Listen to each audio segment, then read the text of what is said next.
Hey, what's up guys? I want to do a little video talking about picking a door or opening a door, jimmying it open with a credit card. Okay, you've seen in the movies, guy takes a credit card, slips it between the door, jiggles it, and it's open. Well, that actually does work, but there's a little observation that I've made with these two different doorknobs here. On the right, I have a electronic doorknob, and on the left, I have just a standard doorknob. Even though they're both handles, they work the same as the knob. It's just the way they look. But I'm going to be reviewing this this lockpick set pretty soon, and with this came a manual on lockpicking, just basic information. I'll talk more about this and show it in the review, but there's a little section here on opening doors with a credit card. Alright, it's on page 20 of this particular manual, and basically you're not lockpicking, you're just overriding the lock itself. So what you do is you take a credit card, and you're always advised not to use one that matters in case you break it. So I just have my wellness card for Rite Aid, you get points, whatever. But there's an observation I made here, and this is why I'm making this video. If you are learning how to do this kind of stuff, this does not work with electronic doorknobs, which this is, and it does also not work with doorways that have molding on them. So first let me show you this. Okay, let's assume this is a standard doorknob.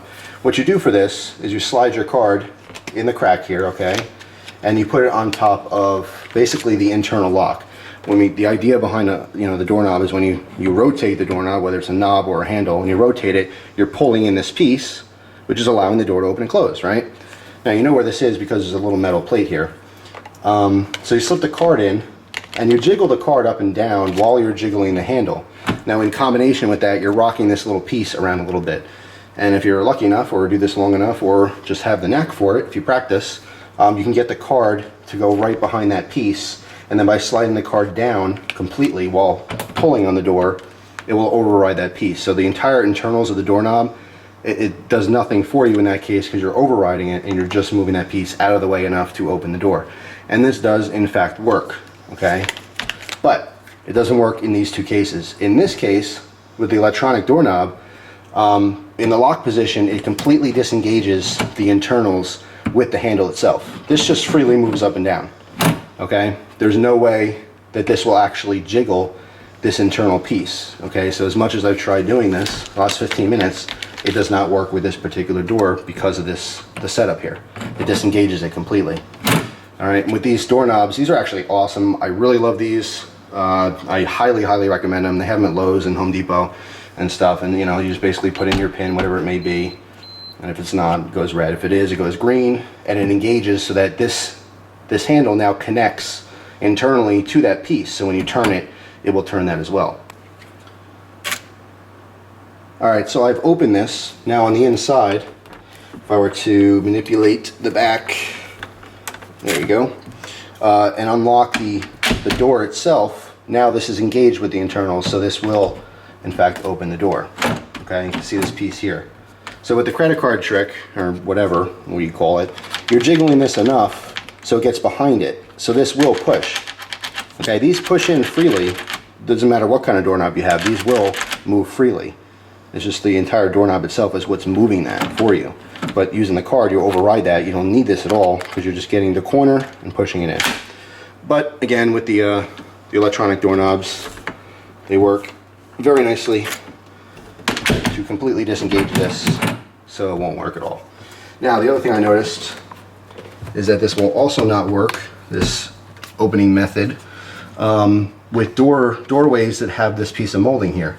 You can see on the electronic doorknob, or this, not the doorknob itself, but the door and molding, it's missing that. So I can easily go right over that internal piece. Over here, I don't have access to that because there's a piece of molding here, okay? So I can't get in there. If I came in on an angle, the card would just break. It's just plastic. So just another observation I made. Just really interesting. I mean, this molding serves a couple purposes. It wasn't put there for security, although it does add security. You can't open it with these.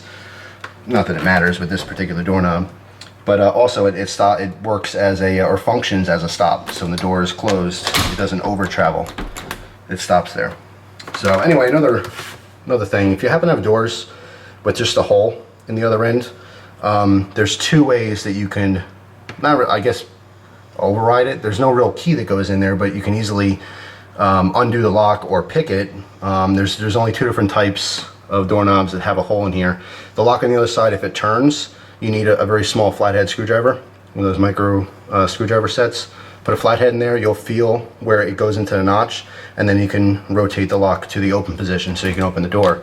The other one is if your lock on the other side is a button that pushes in. You don't even need a screwdriver, you need anything that'll fit in there, and you push it in all the way and it'll pop the button out and unlock the door. So just a couple observations, you know, looking into all this lock picking stuff. It's really fascinating, but I want to make this video specifically pertaining to opening doors or jimmying them open with credit cards. All right, if it has molding, it's not going to work, and if it's an electronic doorknob that completely disengages the guts from the handle, that won't work either. So that's all. You'll see another video very soon on the lockpick set and a little bit how to use it. So thanks for watching, guys. Hope you enjoy the rest of your day, and I will see you soon. Take care.